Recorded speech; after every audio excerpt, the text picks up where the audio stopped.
Welcome back to Most Amazing Top 10. Here are the top 10 unsettling night watch stories that will keep you up tonight. Yeah, you thought you couldn't sleep before? You watch this video. Mistake number 1, let's do it. Kicking off the list at number 10, mirror, mirror. I don't look in mirrors anymore. Yeah, growing up, I watched enough horror films. I'm good. I learned some lessons. Now I wash my hands and I do this. I peace out. Buddy, that's the fastest walkout we've done soon. I'm like 1 second in, I'm like, yay! Here's another example of why mirrors terrify me. This overnight watch story comes from Reddit user Jam in Madrid. They say, I was working the night shift on a university campus. It was my first time working the Christmas break. Generally, most students go home unless they have permission to stay. I was performing lockup that night, and after I finished my buildings, they wanted me to patrol the upper floors of the dorms to look for signs of water leaks in the hallways. The dorms are supposed to be mostly empty, so I'm not expecting to see anyone. I get to the first dorm and ride to the elevator to the top floor, and the elevator opens into the common area. Little do I know, on the other side of the elevator are mirrors on the wall. So I step off the elevator, either looking straight ahead or at my phone, and I notice something moving out of the corner of my eye. So I turn my head to look, and I yell out, Jesus Christ! And it took me a second to register that it was me in a mirror. Yeah, that's the first one. Not bad, honestly. I had you at first, you're like, whew, that was sweaty. It gets worse. Number 9, turn the lights on. Don't you dare, keep them off. You got it for this list. This overnight tale comes from ArcG. This was a few years ago. I worked overnight security at a hotel for a year here in Scottsdale. I work at a higher end hotel with 16 private homes,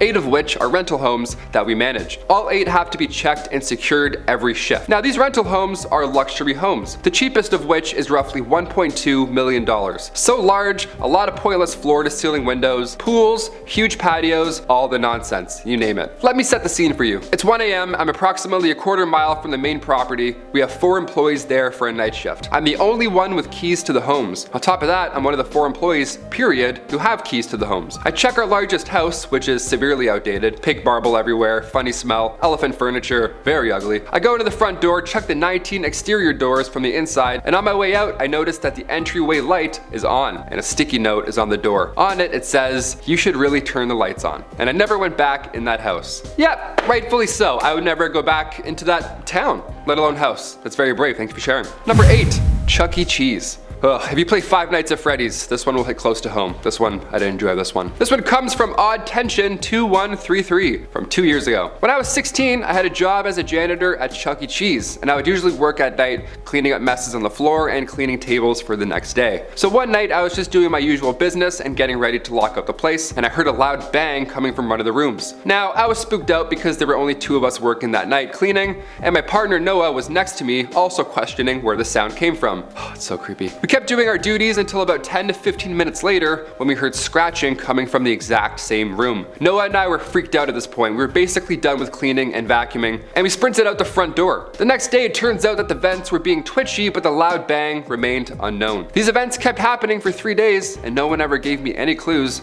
as to why.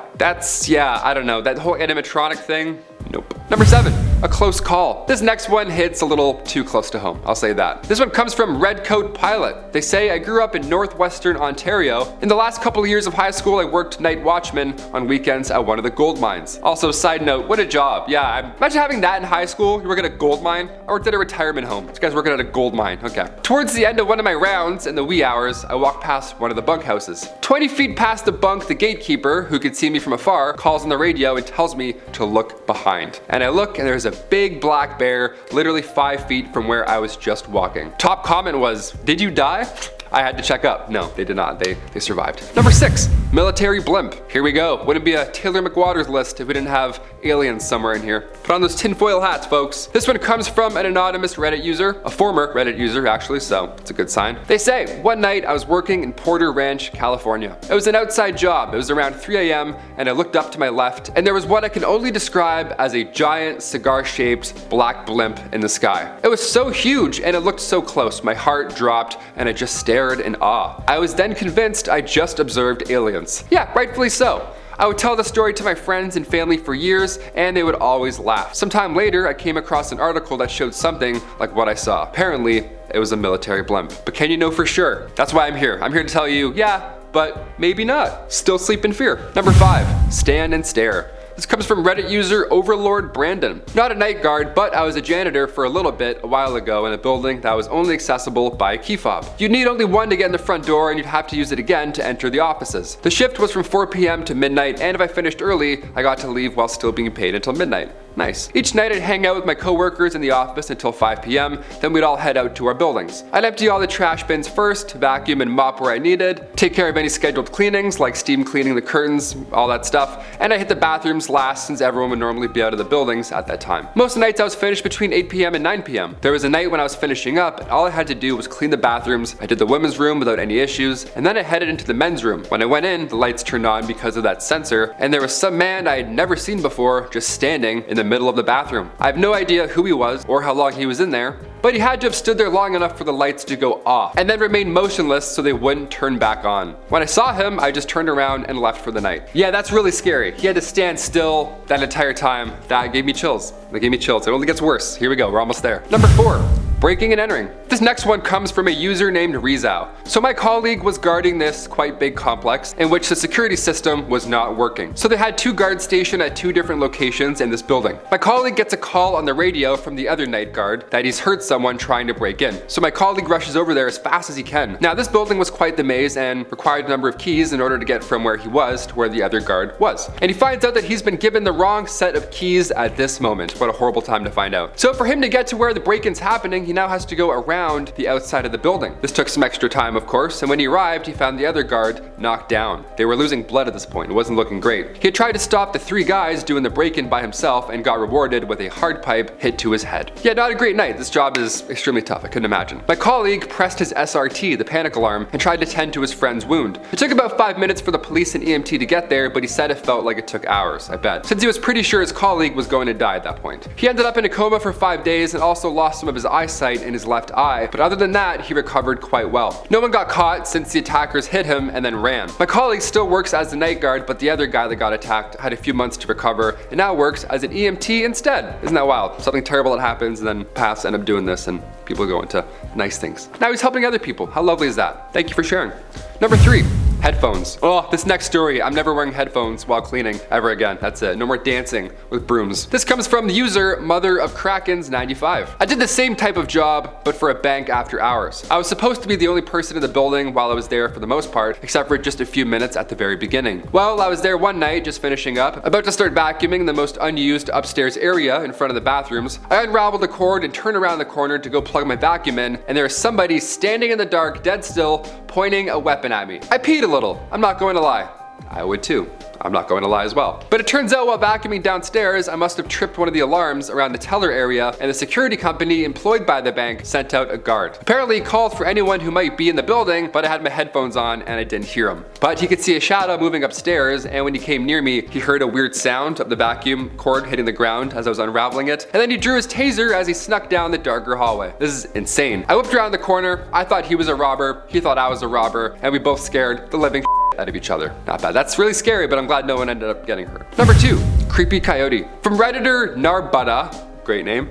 I used to work security for a ski resort. I was a swing shift, 4 p.m. to midnight. After every shift, I had about a 20-minute walk down a dark mountain road through the woods to reach my bus stop. Brave, so brave. Also, there were no street lights. Even more brave. After a week or so, I started getting stalked by a pack of coyotes. One coyote isn't terribly impressive, like an ugly, medium-sized dog. 2 coyotes aren't super intimidating either, but 3 or more is a different story. Yeah, I'd say. Once it's a proper pack, they get bold. The first couple of nights, it was just 1 or 2. I could see their eyes shine around 40 to 50 yards in the woods, not bad. They check me out and then they run off. After a week or 2, more started showing up, 4 or 5 at a time. Once, I even counted 8. The thing is, once there were 3 or more, they didn't run off. They'd follow me from the tree line. Every once in a while, they'd cross the street in front or behind me. They also stopped keeping their distance. They'd come as close as 20 feet or less. Seeing 8 pairs of glowing eyes is creepy, but the noises they make? I carried bear mace at the ready during my walks to the bus stop for the whole season. Yeah, I wouldn't even go. I would quit, so kudos, my friend. Thanks for sharing. Number 1,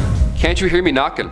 Last one of the day, folks. Let's do this. You're so brave. Keep those lights off. You're almost there. Coming from user Entourage91. They say, not a guard, but I was alone at my grandfather's home when he was in the ICU. As I fell asleep at 1 a.m., I heard the doorbell ring. I go out to open the door expecting my relatives, but there's no one there. Confused, I get back into bed and try falling asleep. It's 3 a.m. now and I hear the doorbell ring frantically again. This time, long rings, like someone held their finger on the doorbell. I'm scared this time. I jumped out of bed, I look through the window to see if there's someone at the door. I don't see anyone. Scared as hell, I get back into bed, waiting for the ringing to just stop. And finally it stopped ringing after 15 minutes. I was totally convinced that my grandfather had passed away and that was his soul trying to get into his home. I fell asleep around 6 a.m. finally after the sun came up, and the next day I told my experience to my dad. He checked the doorbell's exposed wire box and then he came out laughing. Yeah, there was a gecko trapped in the wires. Whenever it brought two wires together, the doorbell rang. Guy was doing science experiments in the little tech box. P.S. My grandfather came back home healthy, but did not ring the doorbell. It was his house, he had the keys. It wasn't a gecko trying to hotwire the door open. That's amazing, thanks for sharing. We had to end on a nice little happy note. You know, it was creepy, but then I brought us back in. That's how we do it. I've been your host, Taylor McWaters, and we'll see you next time at Most Amazing Top 10 for some more unsettling night watch stories. Peace out.